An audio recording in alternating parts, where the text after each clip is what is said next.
గాంధీ భవన్ మాట్లాడుతూ రాజగోపాల్ రెడ్డి తుంగతుర్తి బాగలేదు, నగరికల్ బాగలేదు, నీది నువ్వు కడుక్కో. మునుగోళ్ళ నీ చక్కదనం ఏందని చెప్తుంది.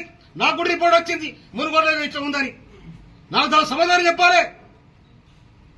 నల్లగొండరా మీరు రాజ్యం అనుకుంటారా? మీరు నువ్వు బీజేపీ నుండి కాంగ్రెస్ లోకి వచ్చినావు.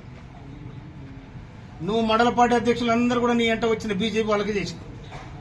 కాంగ్రెస్ పార్టీని పతనం చేయడానికే నువ్వు కాంగ్రెస్ పార్టీ నుంచి ఒక దళితుడైన బట్టి విక్రమార్క సిఎల్పి లీడర్ ఉంటే నువ్వు దాన్ని భరించలేక ఓర్చుకోలేక నువ్వు పోయి బీజేపీతో లింకు కట్టి బీజేపీతో కాంగ్రెస్ పార్టీని బొందబెట్టాలని బీజేపీ తరఫున నువ్వు మునుగోళ్ళ బీజేపీ తరఫున పోటీ చేస్తే ఓడిపోయినావు.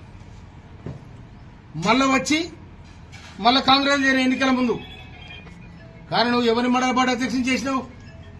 నీ ఎంట ఎవరైతే వచ్చిన బీజేపీ వాళ్ళని మండల పార్టీ అధ్యక్షుని చేసినావు.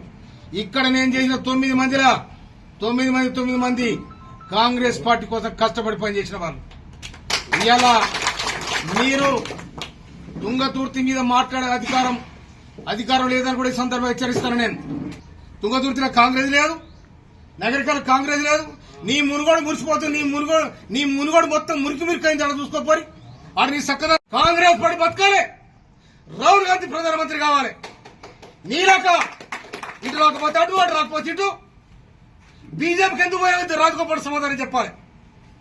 బీజేపీలో పోయి ఎందుకు పోటీ చేసిన రాజగోపాల్ చెప్పాలి. నువ్వు రాహుల్ గాంధీ ఇచ్చావు, సోనియా గాంధీ ఇచ్చావు, అన్ని మర్చిపోయి మళ్ళా కాంగ్రెస్ లోకి వచ్చి పోటీ చేసినావు. కాంగ్రెస్ లోకి వచ్చి పోటీ చేసి నికార్సైన కాంగ్రెస్ మా కాంగ్రెస్ అంటే వీళ్ళంతా ఎవరు? ఈ సర్పంచ్ అంతా ఎవరు? ఈ కార్యకర్తలు ఎవరు? ఈ లీడర్ అంతా ఎవరు? కనుక మళ్ళీ ఒకసారి తుంగతుర్తి కోసం గాని నకరకల కోసం గాని మా మాదిగ సీట్ల కోసం మా దళిత సీట్ల కోసం మీరు మాట్లాడితే దానికి సమాధానం దొరుకుతుందో కూడా మనం చేస్తున్నాను నేను.